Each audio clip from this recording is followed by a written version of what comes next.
इंदौर से चलकर रतलाम की तरफ जा रही एक रेलगाड़ी के एक डिब्बे के अंदर हालांकि भीड़ भाड़ तो कम थी, लेकिन एक लड़की इसमें ऐसी बैठी हुई थी जो रो रही थी, अपने आंसुओं को लगातार पूंछ रही थी। आखिरकार उसकी नजर बाएं दाएं बाएं इधर उधर घूमती थी और फिर से वो अपने ही सोच विचार में लग जाती थी। बहुत देर से, काफी देर से परेशान थी। इसी बीच में उस ट्रेन ने जब अपनी रफ्तार पकड़ी तो लड़की अपनी सीट से खड़ी हो जाती है और खड़ी होने के बाद, हेलो, कैसे हैं आप सब? आशा करती हूँ आप सब अच्छे होंगे।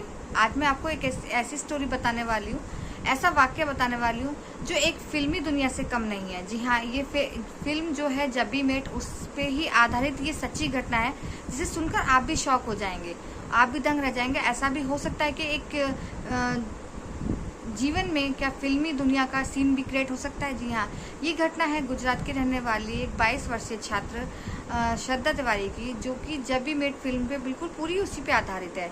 तो आप मैं इस वीडियो को पूरा देखिएगा, स्किप मत कीजिएगा। अगर आपको मेरा वीडियो देखने में अच्छा लगे तो एक लाइक ज़रूर कीजिएगा। प्लीज़ चैनल पे नए हैं तो प्लीज़ सब्सक्राइब कीजिए, ज़्यादा शेयर कीजिएगा। तो इसकी वीडियो की पूरी कथा आपको मैं इसमें सुनवाऊँगी, पूरी वाक्य मैं इसमें सुनवाऊंगी, तो वीडियो को प्लीज स्किप मत कीजिएगा, आपसे गुजारिश है पूरा देखिएगा। तो आइए देखते हैं फ्रेंड्स ये वीडियो। इंदौर से चलकर रतलाम की तरफ जा रही एक रेलगाड़ी के एक डिब्बे के अंदर हालांकि भीड़ भाड़ तो कम थी, लेकिन एक लड़की इसमें ऐसी बैठी हुई थी जो रो रही थी। तो धैर्य और समझदारी से बात रखनी होगी। आखिरकार उसकी नजर बाएं दाएं बाएं इधर उधर घूमती थी और फिर से वो अपने ही सोच विचार में लग जाती थी। बहुत देर से, तो धैर्य और समझदारी से बात रखनी होगी। ट्रेन ने जब अपनी रफ्तार पकड़ी तो लड़की अपनी सीट से खड़ी हो जाती है और खड़ी होने के बाद खिड़की के एकदम नजदीक पहुंच जाती है। तो धैर्य और समझदारी से बात रखनी होगी। देर हो चुकी थी उसको ऐसे करते करते, लगभग 5 से 10 मिनट के आसपास। इसी बीच में लड़की ने अचानक से ये सोचा कि क्यों ना यहाँ से छलांग लगा दी जाए। जैसे उसने चलती ट्रेन से कूदने की कोशिश की, इसी बीच में कोशिश उसकी नाकाम उस वक्त हो जाती है जब उसके पीछे खड़ा हुआ एक लड़का उस लड़की का हाथ पकड़ लेता है। जैसे उस लड़की का हाथ पकड़ता है, उस लड़की को पकड़ के खींच लेता है। अब उस लड़की ने बार बार हाथ को झटकने की कोशिश की, ट्रेन से कूदने की कोशिश की, लेकिन लड़का था कि उसको बहुत कस के पकड़ लेता है और उसे जाने नहीं देता। लड़की लगातार रो ही चली जा रही थी। जब रो रही थी तो इसी बीच में उस लड़के ने उस लड़की को समझाया बुझाया। उसने कहा, ठीक है, एक बार मेरी बात सुन लो, बात सुनने के बाद जैसा तुम चाहो फिर वैसा ही करना। आखिरकार लड़की तैयार हो जाती है, इस शर्त पर क्योंकि ट्रेन का सफर लंबा था, यहाँ नहीं तो कहीं दूसरी जगह। जैसे ही लड़की लड़के दोनों आपस में बैठकर बातचीत करने लगते हैं, बातचीत का सिलसिला शुरू हो जाता है। लड़की अपनी पूरी कहानी बयां करती है और कहानी बयां करने के बाद उसे प्यार में धोखा मिला था। लड़की कहती है कि मैं अब जीना नहीं चाहती। इसी बीच में लड़का कहता है कि तुम परेशान क्यों होती हो। तभी लड़की ने कहा कि क्या तुम मुझसे शादी कर लोगे। जैसे ही ये बात आती है, अभी उस लड़के ने उस लड़की को देखे हुए 1 घंटा भी नहीं हुआ था कि यहाँ पर एकदम शादी का प्रस्ताव जब दे दिया जाता है तो लड़का उसकी जिंदगी के लिए हाँ में हाँ मिला देता है। दरअसल ये एक ऐसी अनोखी प्रेम कहानी है। इस प्रेम कहानी की पूरे प्रदेश भर में चर्चा हो रही है। जहाँ जहाँ तक ये कहानी वायरल हो रही है इंटरनेट की दुनिया में, लोगों को यकीन नहीं हो रहा है, ऐसा लग रहा है कि कोई बनावटी कहानी है। आज के इस कहानी के माध्यम से समझने की कोशिश करते हैं कि आखिरकार इस कहानी का शुरुआत कहाँ से होती है, अंत क्या होता है और कैसे ये लड़का लड़की आपस में एक दूसरे से मिल जाते हैं।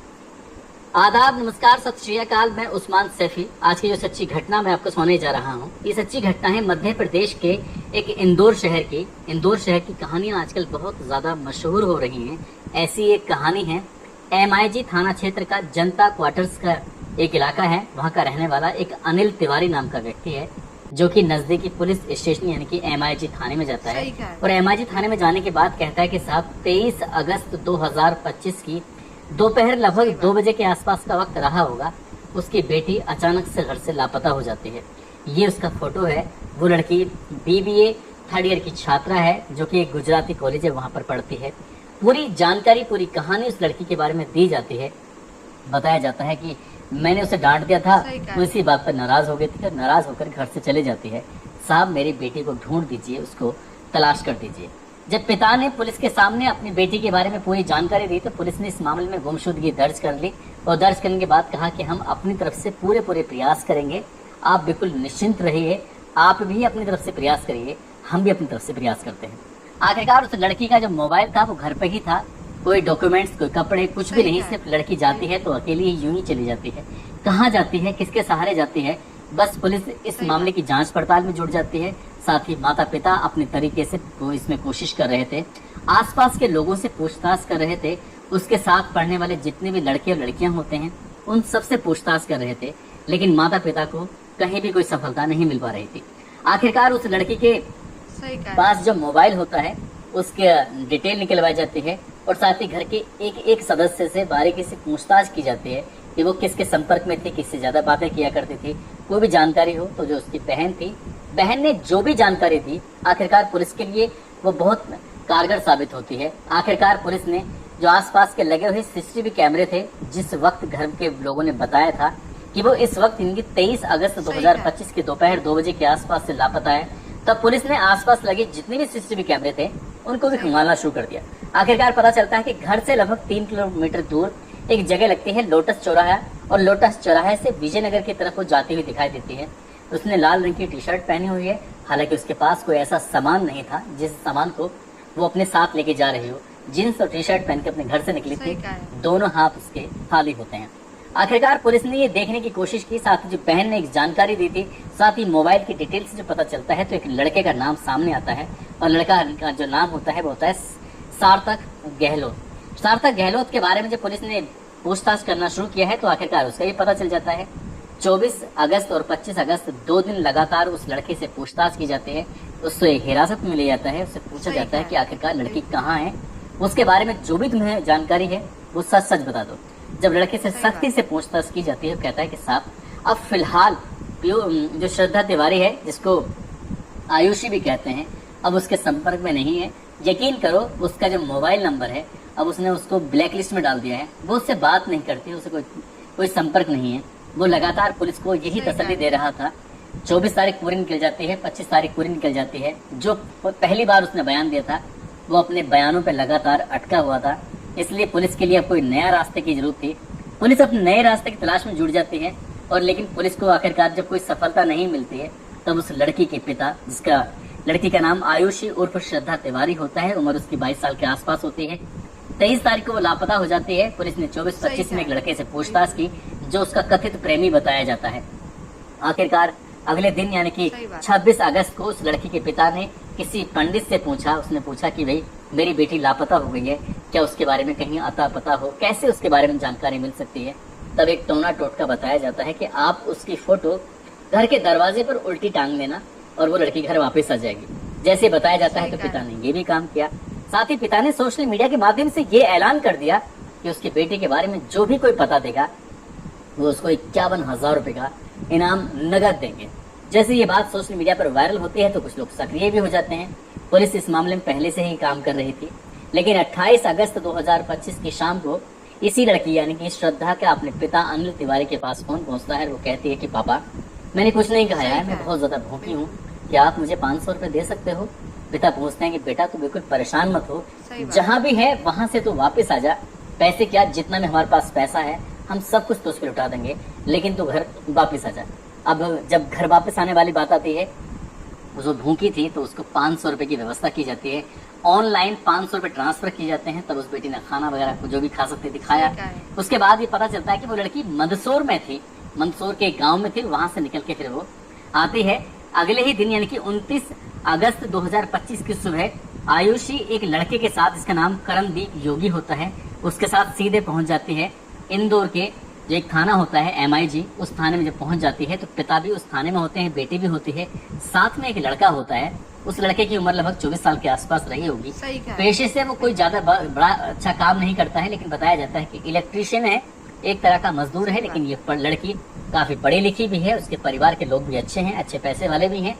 लेकिन ये दोनों का आपस में मेल मिलाप कैसे होता है, तब वो एक कहानी बताती है। जो कहानी बताती है वही कहानी सोशल मीडिया पर वायरल हो जाती है। दरअसल लड़की कहती है कि वो अपने पिता से नाराज हो गई थी, किसी बात को लेकर उसके पिता ने उसको डांट दिया था, इसलिए अपने प्रेमी से कहा कि मैं तुमसे शादी करना चाहती हूँ, चलो यहाँ से वहीं कहीं दूर भाग चलते हैं।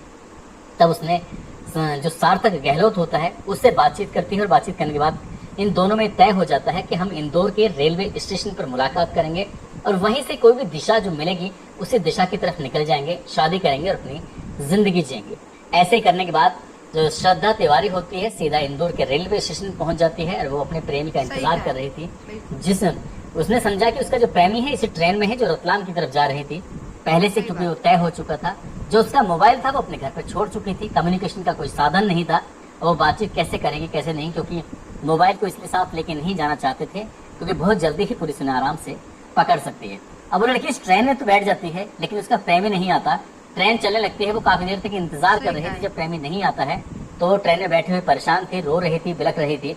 हालांकि अपने आंसुओं को काफी छिपाने की कोशिश कर रही थी, लेकिन एक लड़का जिसका नाम होता है करणदीप योगी, वो लगातार उस लड़की पर नजर बनाए हुआ था। आखिरकार उस लड़के ने उस लड़की को देखा, वो समझ जाता है कि लड़की बहुत ज्यादा दिक्कत में है, परेशानी में है, कहीं ऐसा ना हो कुछ गलत हो जाए। लेकिन जैसा उस लड़के ने सोचा था, ठीक लड़की वैसे ही उसी रास्ते पे जा रही थी। जब ट्रेन की रफ्तार बहुत तेजी के साथ चलने लगती है, तब लड़की अपनी सीट से उठती है। उठने के बाद सीधा खिड़की पे पहुंचती है और खिड़की पे खड़े होने का एक ही मात्र रास्ता था, वो चलती हुई ट्रेन से कूदना चाहती थी। लेकिन इसी बीच में उस लड़के ने बड़ी हिम्मत से काम लिया, साथ ही होशियारी से काम लिया। उस लड़की को इस बात का बिल्कुल भी एहसास नहीं होने दिया और उसके जस्ट पीछे जाकर खड़ा हो जाता है।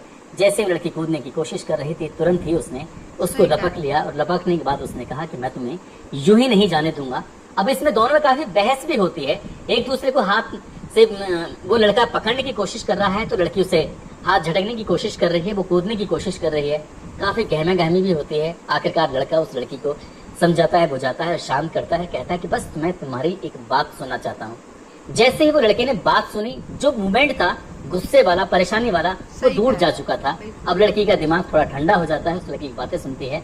लेकिन जब बातें सुन रही थी, तभी उस लड़की ने उस लड़के से कहा कि मैं अपने प्रेमी के लिए घर से निकली थी, लेकिन वो वापस लौट कर नहीं आया, उसने मुझे धोखा दे दिया है। क्या तुम मुझे पूरी जिंदगी के लिए अपनाने को तैयार हो? जैसे ही लड़के ने ये बात सुनी, लड़का सोचने पर मजबूर हो जाता है। जब गाड़ी रतलाम जाकर रुकती है, आखिरकार वो दोनों उतर जाते हैं। उतरने के बाद यहाँ से मंदसौर पहुंचते हैं, मंदसौर से महेश्वर जाते हैं और महेश्वर से गांव चोली एक जगह लगती है, वहां पर एक मंदिर होता है, वहां चले जाते हैं। गांव चोली में इस लड़के यानी कि करणदीप योगी की मौसी भी रहती हैं। जब वहां पहुंचते हैं, तभी लड़के ने फैसला कर लिया था, ठीक है मैं तुम्हारा साथ देने को तैयार हूँ, जो तुम कहोगी वो सब करने को तैयार हूँ। इसलिए जब लड़की ने ये बातचीत कही तो लड़का उसको मंदिर लेके जाता है और दोनों मिलकर आपस में शादी कर लेते हैं। और शादी करने के बाद यहाँ से, हालांकि उनकी वो लीगल शादी नहीं थी, जब लड़की ने अपने पापा से 500 रुपए की डिमांड की थी, तो उस दिन उसने ये भी डिमांड की थी कि मुझे मेरे डॉक्यूमेंट्स चाहिए ताकि मैं रजिस्टर्ड मैरिज कर सकूं, ताकि मैं एक लीगल तरीके से इस लड़के को अपना सकूं। लेकिन पापा ने जैसे ही बात सुनी, पापा ने कहा परेशान होने की जरूरत नहीं है, घर आ जाओ, हम बात करेंगे और तुम्हारी शादी के लिए हम बिल्कुल तैयार हैं। लेकिन लड़का लड़की को पहले से ही शक था, इसलिए उन्होंने एक वीडियो जारी किया और वीडियो जारी करने के बाद कहा कि अगर हमें कुछ होता है तो हमारे पापा जिम्मेदार होंगे और एक दूर के मामा हैं वो भी जिम्मेदार होंगे। आखिरकार बात पुलिस तक पहुंचती है, पुलिस इस मामले में बात करती है। लड़का और लड़की दोनों वालिग होते हैं। वालिग होने के बाद उन दोनों से पूछा जाता है, लड़की के बयान लिए जाते हैं। लेकिन इसी बीच में पिता गुहार लगाता है अपनी बेटी से, रिक्वेस्ट करता है, सीने से लगाता है, पुचकारता है। उसकी माँ भी आती है, वो भी अपनी बेटी को सीने से लगाती है, पुचकारती है, दुलारती है, कहती कि बेटा जो तुम कहोगी, जैसा तुम करोगी वैसा ही होगा, लेकिन 10 दिन के लिए सिर्फ हमारे साथ चलना है। 10 दिन वाली बात आती है तो एक बार को लड़की तैयार भी हो जाती है। जब लड़के से पूछा जाता है तो लड़का साफ कह देता है कि मुझे तुम्हारे माता और पिता पर बिल्कुल भी भरोसा नहीं है। 10 दिन में हो सकता है वो तुम्हें नुकसान पहुंचा दे, 10 दिन में हो सकता है वो मुझे नुकसान पहुंचा दे, इसलिए हम वहां नहीं जाना चाहते। जब ऐसी बात आती है तो लड़का और लड़की दोनों ही, पुलिस वाले क्योंकि वो बालिग होते हैं और बालिग 18 साल से ज्यादा उम्र के कोई लड़का लड़की अपने अगर शादी करने का फैसला ले चुके हैं तो उसमें कानून इजाजत देता है और पुलिस और परिवार वाले कुछ कर नहीं सकते। आखिरकार वो लड़का उस लड़की को लेकर पालिया गांव पहुंच जाता है, जो उसका पैतृक गांव होता है। परिवार वालों ने उस लड़की का स्वागत किया। स्वागत करने के बाद कहा कि हम इस लड़की को जैसे पढ़ रही थी वैसे ही पढ़ाएंगे, अपनी बेटी की तरह उसका ख्याल रखेंगे, सब कुछ करेंगे। शुरुआत में पापा ने 10 दिन की मोहलत मांगी थी, लेकिन मोहलत मिलती नहीं है। आखिरकार उस लड़की के पिता ने फिर मीडिया में आकर एक बयान दिया और उसने कहा कि मेरी बेटी की मानसिक स्थिति ठीक नहीं है, उसके साथ कुछ ना कुछ ऐसा हुआ है जिससे उसके दिमाग को पूरी तरह से फेर लिया गया है। और इस लड़के ने जो कहानी सुनाई है, मेरी बेटी ने जो कहानी सुनाई है, उस कहानी पर मुझे बिल्कुल भी यकीन नहीं होता, क्योंकि जिस लड़के की वजह से, सार्थक की वजह से गए थे, वो लड़का भी ये कह देता है कि मेरा नंबर पहले से ही श्रद्धा ने ब्लैक लिस्ट में डाला हुआ है, इसलिए मुझे इस कहानी पर बिल्कुल भी यकीन नहीं है। वो बार बार पुलिस और प्रशासन से गुहार लगा रहा है, लेकिन पुलिस प्रशासन इसमें ज्यादा कुछ कर नहीं सकता, क्योंकि वो कानून के हिसाब से चलेगा। अगर कानून के हिसाब से चलेगा तो ये दोनों बालिग हैं, और बालिग हैं तो फिर ये अपनी मर्जी से कहीं भी रह सकते हैं, शादी कर सकते हैं। अब आगे क्या होता है क्या नहीं, पिता बार बार रिक्वेस्ट कर रहा है, लेकिन पिता की इस रिक्वेस्ट पर ना शायद कोई ध्यान नहीं दिया जा रहा है। लेकिन 24 घंटे की सुप्रीम कहानी ने पूरे मध्य प्रदेश में एकदम हलचल मचा दी है, लोगों को सोचने पर मजबूर कर दिया है कि आखिरकार ये चल क्या रहा है। 24 घंटे में ही इन दोनों का प्यार भी हो जाता है, दोनों शादी भी कर लेते हैं और जिंदगी भर रहने का फैसला भी कर लेते हैं। दोस्तों, इस पूरे घटनाक्रम को सुनाने का उद्देश्य किसी को परेशान करना नहीं है, किसी का दिल दुखाना नहीं है, बल्कि आपको जागरूक करना है, आपको सचेत करना है। साथ ही एडवोकेट सोनू गुप्ता हैं, आज इनका जन्मदिन है, इनको जन्मदिन की ढेरों सारी शुभकामनाएं, बहुत बहुत मुबारकबाद।